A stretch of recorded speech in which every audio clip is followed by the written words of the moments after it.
kesempatan, kemudahan untuk bersama-sama mengangkatkan kaki kita, menunaikan rangkaian ibadah Ramadan kita, yaitu melaksanakan sholat isya berjamaah, dilanjutkan dengan sholat sunnah tarawih, dan insyaallah sholat sunnah witir. Mudah-mudahan puasa kita, qiyamul lail kita, sedekah kita, bacaan Quran kita Allah terima, Allah catat sebagai sebuah amal ibadah terbaik. Amin ya rabbal alamin. Dalam satu kesempatan, sahabat Umar bin Khattab pernah bertanya kepada Ubay bin Ka'ab.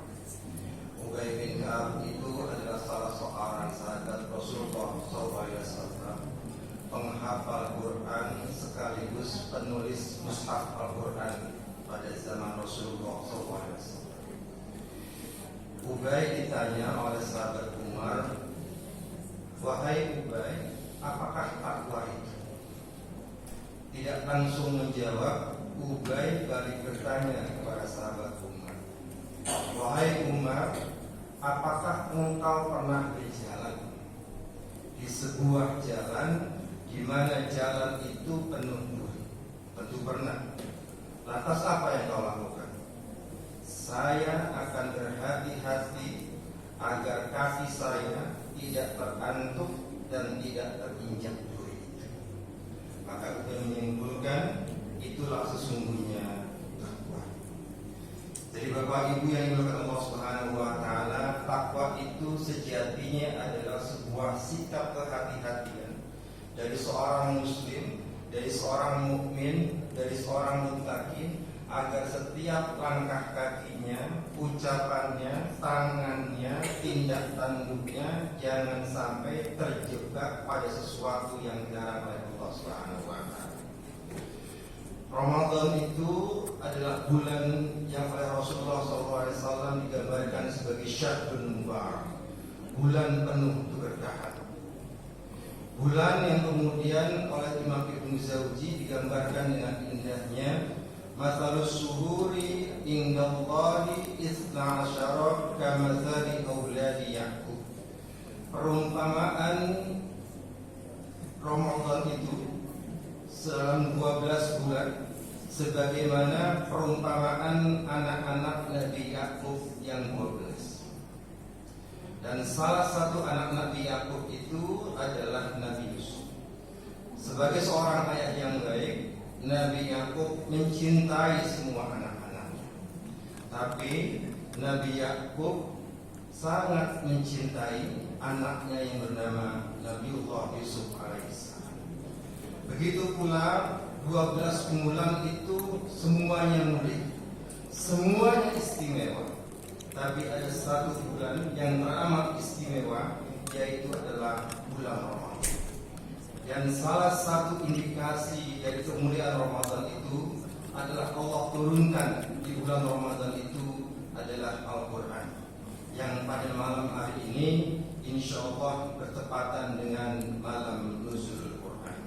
Syahrul Ramadan alladzi unzila fihi al-Quran, dalam surat Al-Baqarah ayat 185. Bulan Ramadan itu adalah bulan di mana diturunkannya Al-Quran. Al-Quran itu adalah kalamullah, kitab yang menjadi petunjuk bagi orang-orang yang bertakwa. Dzalikal kitabul la raiba fihi hudan lil muttaqin. Itulah kitab yang tidak ada keraguan di dalamnya dan menjadi petunjuk bagi orang-orang yang bertakwa. Kalau kita mengutip dan melanjutkan bacaan surat Al-Baqarah 1-5, gambaran orang-orang bertakwa itu adalah orang-orang yang memiliki keimanan pada hal-hal yang gaib. Hal yang paling gaib itu adalah Allah Subhanahu wa taala. Orang beriman, orang bertakwa itu harus melandaskan keyakinannya pada Allah yang Maha Esa. Selain itu, ukuran bertakwa itu di samping beriman pada Allah, pada hal-hal yang gaib, pada apa yang diturunkan oleh Allah Subhanahu wa taala, juga dibuktikan dengan mengerjakan salat dan menunaikan zakat. Dalam surat Ali Imran ayat 133 sampai 134, Allah gambarkan lain dari karakter orang-orang bertakwa. Sebagaimana Allah firmankan, wasari'u ila maghfiratin min rabbikum wa jannatin 'arduhas samawati wal ardh u'iddat lil muttaqin alladzina yunfiquna fis sarra'i wad dharra'i wal kadhiminal ghaiz wal 'afina 'anil nas wallahu yuhibbul muhsinin. Ali Imran ayat 133 sampai 134. Ayat ini menggambarkan kepada kita semua tentang karakter orang bertakwa. Karakter orang bertakwa yang pertama adalah wasari'u ila maghfiratin min rabbikum. Bersegeralah, buru-burulah untuk bermohon ampun kepada Allah Subhanahu wa taala. Surga yang luasnya seluas langit dan bumi itu dijanjikan bagi orang-orang yang bertakwa. Karakter orang bertakwa itu dibarengkan dengan hobinya, kebiasaannya, gaya hidupnya untuk selalu bermohon ampun kepada Allah Subhanahu wa taala, setidaknya dengan membaca istighfar, astagfirullahaladzim. Rasulullah SAW itu adalah orang yang maksum, dijaga dari perbuatan dosa dan dijanjikan Allah masuk surga. Tidak lepas membaca istighfar itu sehari 100 kali. Nah, kita sebagai umatnya yang tentu saja tidak maksum dan tidak juga digaransi masuk surga, hendaknya memperbanyak membaca istighfar dengan setidaknya mengucapkan astagfirullahaladzim. Dengan kalimat istighfar, insya Allah semua doa-doa kita akan dikabulkan oleh Allah Subhanahu wa taala. Dalam satu kesempatan, Imam Ahmad, salah seorang imam besar selain dari Imam Syafi'i, Imam Maliki dan Imam Hanafi, selepas mengisi kultum taklim, beliau berjalan-jalan karena ada kegundahan hati, pingin healing, pingin jalan kaki, karena kemudian tak tahu tujuan, sampailah pada sebuah perkampungan yang jauh dari tempat taklimnya, hingga masuk waktu maghrib. Untuk kemudian menuntaskan perjalanannya, akhirnya dia memutuskan untuk bermalam di kampung itu, menjalankan sholat maghrib berjamaah, dilanjutkan dengan iktikaf, lantas sholat isya berjamaah. Karena nggak punya tujuan, akhirnya memutuskan untuk bermalam di masjid itu. Sama marbotnya, karena masjidnya mau dikunci, dimohon agar Imam Ahmad ini kemudian keluar dari dalam masjid. Akhirnya Imam Ahmad duduk di teras masjid, istirahat, nyender sambil tidur. Sama marbotnya kemudian diusir kembali. Pintu gerbang masjidnya mau ditutup, mohon Bapak keluar dari teras masjid. Akhirnya dengan terpaksa Imam Ahmad keluar dari masjid. Di dekat masjid itu, di seberang sana, di satu rumah, melihat kejadian ada seorang tua yang didorong-dorong keluar dari teras masjid karena pintu gerbang masjid mau dikunci. Akhirnya disamperin, ditawarin, Bapak kalau berkenan boleh nginep di rumah saya. Akhirnya dengan senang hati Imam Ahmad menerima tawaran tetangga yang dekat masjid. Dalam satu malam itu Imam Ahmad tidak tidur, tapi mengamati kebiasaan penghuni rumah yang punya rumah. Yang punya rumah ini punya kebiasaan setiap melakukan segala sesuatu ini tidak lepas membaca istighfar. Yang punya rumah ini pengusaha roti. Setiap kali dia ngadelin roti, nggak lupa baca istighfar. Astagfirullahaladzim. Setiap dia menaruh gula, nggak lupa baca istighfar. Astagfirullahaladzim. Hal apapun yang dia lakukan tidak lepas dari mulutnya baca istighfar. Ditanya oleh Imam Ahmad, wahai ahlul bait, orang tua, kenapa engkau membiasakan dia membaca istighfar? Begini Syekh, sudah lama saya membiasakan diri untuk memikirkan, mendikirkan, membaca istighfar, astagfirullah. Alhamdulillah usaha saya laris. Alhamdulillah segala urusan saya dimudahkan oleh Allah Subhanahu wa taala. Alhamdulillah segala hajat hidup saya itu dikabulkan oleh Allah Subhanahu wa taala. Cuman ada satu permohonan yang sampai sekarang ini masih tertunda dan belum dikabulkan oleh Allah Subhanahu wa taala. Apa itu kalau boleh tahu?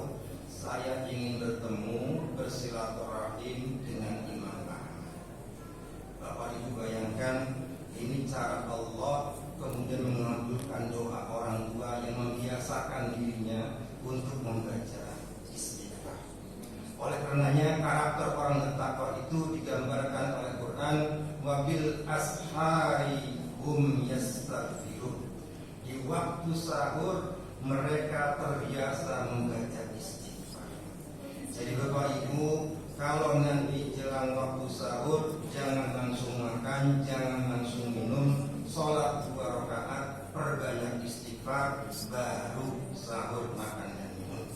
Insya Allah itu menjadi jalan buat kita agar kita semua hajat kita dikabulkan oleh Allah Subhanahu wa taala.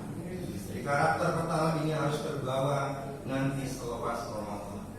Yang kedua, kalau berdasarkan kutipan surat Ali Imran ayat 134, di samping membiasakan diri untuk beristighfar, orang bertakwa itu diukur dari kebiasaannya untuk berinfak.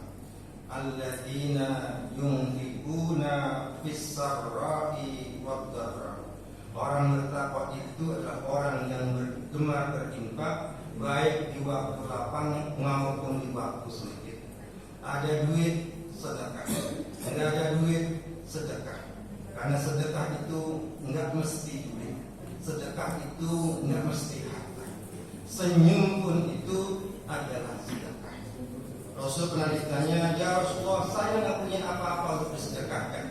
Setidaknya tenagamu yang engkau sumbangkan itu sudah satu sedekah. Kalau saya enggak mampu, saya sudah jompo, lemas, enggak kuat, setidaknya menahan diri untuk tidak berbuat kezaliman, tidak berbuat kemaksiatan, itu sudah bentuk sedekah kita. Jadi kebiasaan orang beriman bertakwa adalah membiasakan diri untuk gemar berinfak dan bersedekah. Yang ketiga adalah wal kadhiminal ghaid, yaitu mampu menahan diri dari emosi dari marah. Jangan dikit-dikit marah, dikit-dikit marah. Orang bertakwa itu ukurannya adalah orang yang mampu mengontrol diri, mengontrol emosinya, mengontrol hawa nafsunya, mengontrol marah. Sahabat Ali dalam satu peperangan 1 lawan 1 pernah mendesak musuhnya sampai pada 1 kali kebiasaan musuhnya itu akan terputus lehernya.